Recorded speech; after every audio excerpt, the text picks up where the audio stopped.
सुबह का यह 4 प्राणायाम हर व्यक्ति को करना ही चाहिए।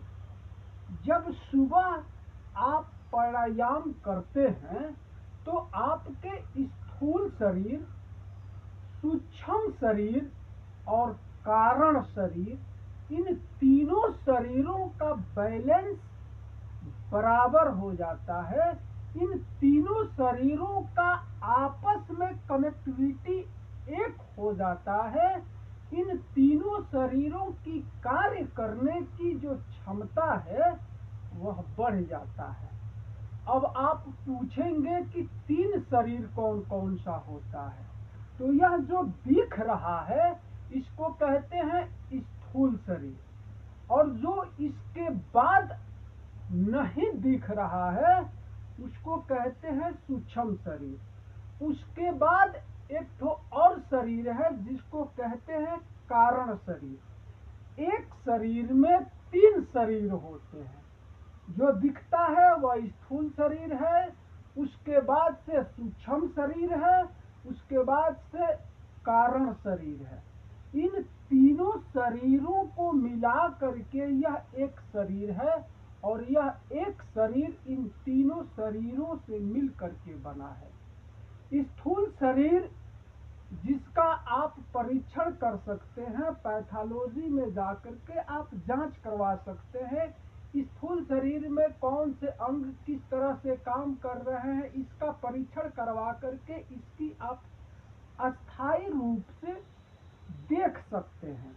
लेकिन जो सूक्ष्म शरीर है जिसमें आपका मन, बुद्धि, चित्त और अहंकार रहता है, उसका कोई भी पैथोलॉजी में किसी भी प्रकार के जांच में वो हमारा सूक्ष्म शरीर नहीं होता, लेकिन वह है, लेकिन वह किसी यंत्र के द्वारा देखा नहीं जा सकता है। उसके बाद से होता है कारण शरीर। कारण शरीर में हमारा स्वभाव होता है, उसका भी आप किसी यंत्र के द्वारा परीक्षण करा करके आप उसको नहीं देख सकते हैं, लेकिन वह है, इसी शरीर में है। तो एक शरीर में 3 शरीर होता है, स्थूल शरीर, सूक्ष्म शरीर और कारण शरीर। इन तीनों शरीरों से यह एक शरीर चलता है। तो यह तो रहा शरीर के बारे में। अब जब आप प्राणायाम सुबह सुबह करते हैं तो इन तीनों शरीरों का बैलेंस बना रहता है, और जब तीनों शरीरों का बैलेंस एक रहेगा, एक दिशा में काम करेंगे, एक तरह से बिल्कुल शुद्ध और सात्विक बने रहेंगे, तो आदमी का शरीर बिल्कुल स्वस्थ और बलवान बना रहता है। होता क्या है कि स्थूल शरीर किसी और दिशा में काम कर रहा है, सूक्ष्म शरीर किसी और दिशा में काम कर रहा है, और आपका कारण शरीर किसी और दिशा में काम कर रहा है। तो शरीर उस तरह से धीरे धीरे निष्क्रिय हो जाता है, और किसी भी कार्य को करने में आदमी का मन नहीं लगता है, और उस तरह से आदमी का जीवन एक तरह से मतलब बिल्कुल खराब हो जाता है। जब तक स्थूल शरीर, सूक्ष्म शरीर और कारण शरीर का बैलेंस एक नहीं रहेगा, तब तक आदमी का जीवन सुचारू रूप से बेहतर नहीं बन पाएगा। तो आज मैं आप लोगों को 4 प्राणायाम बता रहा हूं, जिसको आप करके अपने तन को, मन को और अपने स्वभाव को बिल्कुल एक बना लेंगे। और जब तक तन, मन और स्वभाव एक नहीं रहेगा, तब तक आप बेहतर तरीके से जीवन यापन कर ही नहीं सकते हैं। तो यह 4 प्राणायाम कौन कौन से हैं जो हर व्यक्ति को सुबह सुबह जरूर करना ही चाहिए। तो पहला प्राणायाम होता है भस्त्रिका, और दूसरा होता है कपालभाति, और तीसरा होता है अनुलोम विलोम, और चौथा होता है भ्रामरी। तो शुरुआत करना होता है आपको भस्त्रिका प्राणायाम से। तो भस्त्रिका प्राणायाम करने के लिए आप सुखासन आसन लगा लीजिए। यह होता है सुखासन आसन, जिसको अलथी पलथी मार के बैठना कहा जाता है। अब सुखासन आसन में आप बैठ जाएंगे। बैठने के बाद से आपको भस्त्रिका प्राणायाम शुरुआत में जो सबसे कंफर्टेबल तरीका है वह बता रहा हूँ। उसके बाद एक दूसरा तरीका है, थोड़ा सा उससे वह कठिन होता है, वह भी करके बता रहा हूँ। तो पहले जो कंफर्टेबल है, आसान है, उस तरीके से मैं करके बता रहा हूँ। आराम से आपको ऐसे बैठ जाना है, हाथों को सांस के साथ ऊपर और नीचे करना है, आंख को बंद कर लेना है।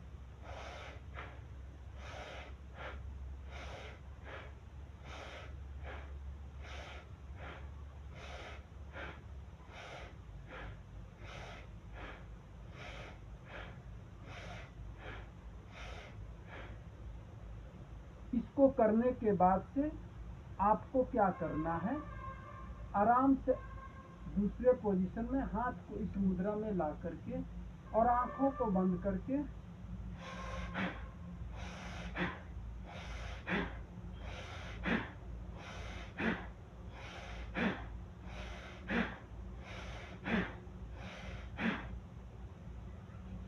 हाथों को आपस में रब करेंगे। जब हाथ गर्म हो जाएंगे, उसके बाद से हाथों को आंखों पर ऐसे फेरते हुए आंखों को हाथों के हथेलियों पर धीरे धीरे खोलेंगे। मतलब यह तरीका होता है भस्त्रिका प्राणायाम करने का। तो आप आसान तरीका वाला भी कर सकते हैं, इससे भी उतना ही आपको लाभ मिलेगा, या आप इस मुद्रा वाला कर सकते हैं। भस्त्रिका प्राणायाम ठंड के मौसम में आपको 2 से 3 मिनट या आप 5 मिनट तक भी उसको बढ़ा करके कर सकते हैं, लेकिन शुरुआत में मैं आपको 2 से 3 मिनट ही कहूँगा। और जब गर्मी का मौसम आ जाए तो उसमें आपको 1 से 2 मिनट करना है। यह गर्म प्रवृत्ति का प्राणायाम है, गर्मी में इसको ज्यादा नहीं करना चाहिए। और दूसरा होता है आपका कपालभाति प्राणायाम। तो कपालभाति प्राणायाम करने के लिए आपको ऐसे हाथों को बिल्कुल इस मुद्रा में कर लेना है और नाक के साथ सांस को, पेट को बाहर अंदर करना है, जैसे मैं करके बता रहा हूँ। आपको कपालभाति प्राणायाम में करना क्या होता है, नाक से सांस को लेना होता है अंदर और बाहर छोड़ना होता है। जब नाक से सांस आप बाहर की तरफ निकालेंगे तो पेट अंदर की तरफ जाएगा, जब सांस लेंगे तो पेट बाहर की तरफ जाएगा। यही तरीका होता है यह प्राणायाम करने का।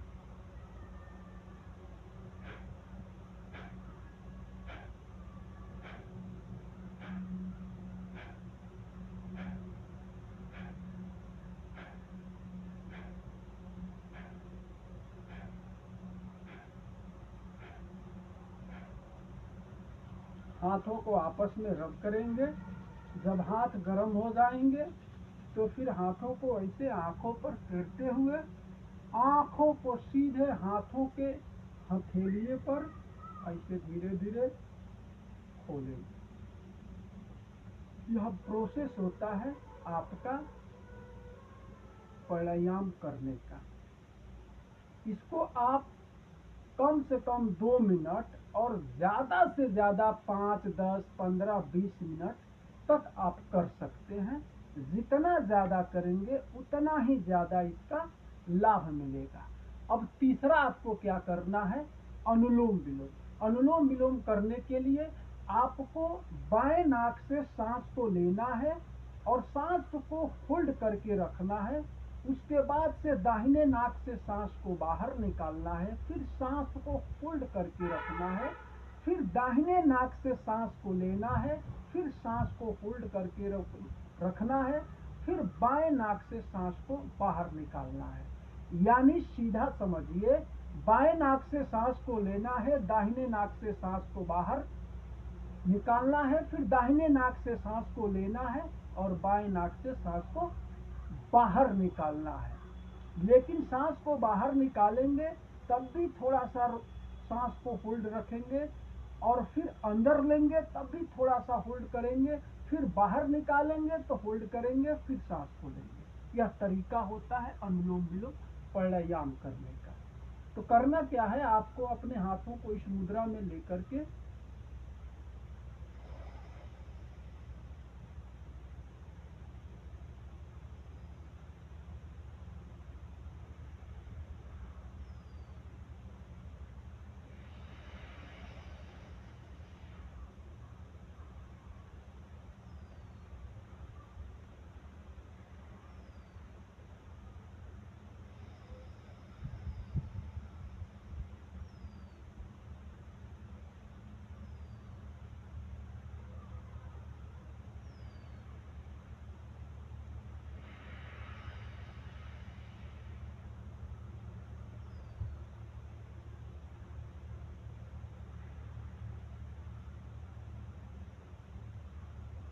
इसमें भी आपको हाथों को आपस में रब करना है।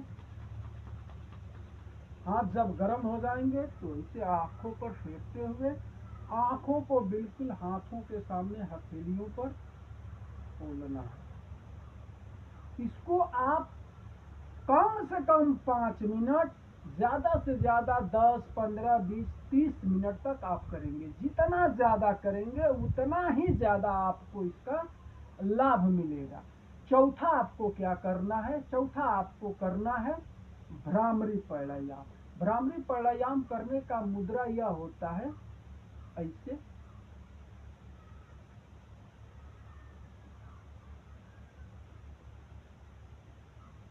यह मुद्रा आप लगा लीजिएगा। भ्रामरी प्राणायाम में भौरे की आवाज की तरह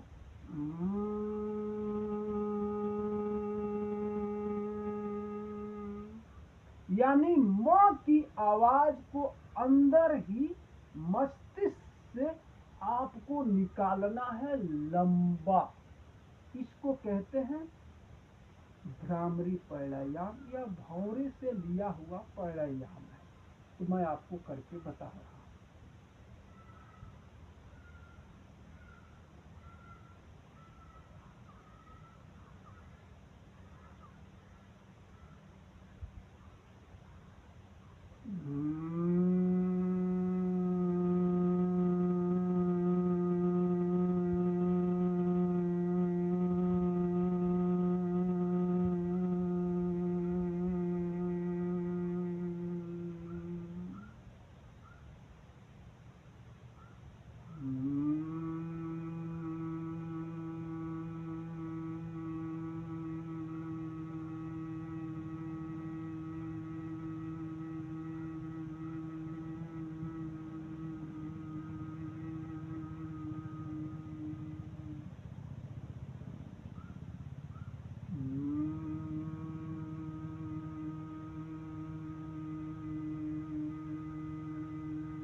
इसको भी करने के बाद से हाथों को आपस में रब करेंगे। जब हाथ गर्म हो जाएंगे तो हाथों को ऐसे आंखों पर फेरते हुए और आंखों को हाथों के हथेलियों पर धीरे धीरे खोलेंगे। कोई भी प्राणायाम करने के बाद से आपको यह प्रोसेस जरूर अपनाना चाहिए। और प्राणायाम आप जब भी करें तो पहला प्राणायाम, जैसे मान लीजिए आपने भस्त्रिका प्राणायाम किया, अब दूसरा आपको कपालभाति करना है, तो एक प्राणायाम से दूसरे प्राणायाम के बीच में आपको 2 से 3 मिनट, 4 मिनट, 5 मिनट का आपको गैप जरूर देना चाहिए। और उन 2, 3, 4, 5 मिनट के अंदर आप कोई भी सूक्ष्म क्रिया, हल्का हल्का ट्विस्ट वाला, पैरों को सीधा करने वाला, थोड़ा सा हल्का फुल्का स्ट्रेचिंग करने वाला आप बीच बीच में कर लेंगे। तो एक प्राणायाम से दूसरे प्राणायाम के बीच में 2 से 5 मिनट का गैप देना जरूरी होता है। यह जो प्राणायाम है इसकी पूरी वीडियो फुल से पूरी विस्तार से मैं बना करके अपने YouTube चैनल पर ऑलरेडी रखा हुआ हूँ। तो इसको विस्तार से अगर देखना होगा, अलग अलग प्राणायामों की लाभ, तरीके, विधि कैसे किया जाता है, उसको अगर देखना होगा तो हमारे YouTube चैनल पर आप जाइएगा। वीडियो के ऑप्शन में पूरा वीडियो भरा पड़ा हुआ है। आप सभी वीडियो को अलग अलग प्राणायामों के बारे में अलग अलग जो उसके लाभ हैं उसको मैं बताया हुआ हूँ। तो यह जो आज का हमारा यह जो 4 प्राणायाम है, इसको आप सुबह सुबह अगर कर लेते हैं तो यह करने से आपके तीनों शरीरों का बैलेंस एक दिशा, तीनों शरीरों का बैलेंस बिल्कुल बना रहेगा और ये तीनों शरीर एक दिशा में काम करना शुरू कर देंगे और तीनों शरीर बिल्कुल स्वस्थ और बलवान बन जाएंगे। प्राणायामों की महत्व इतना ज्यादा है कि आप सिर्फ प्राणायाम करके अपने मन को, तन को और स्वभाव को बिल्कुल स्वस्थ और बलवान बना लेंगे। और प्राणायाम से शरीर बिल्कुल स्वस्थ और बलवान बन जाता है। इसलिए हर व्यक्ति को सुबह सुबह यह 4 प्राणायाम जरूर करना चाहिए। तो आज के इस वीडियो में बस इतना ही। तब तक के लिए आप स्वस्थ रहिए और अपने जीवन में हैप्पीनेस रहिए।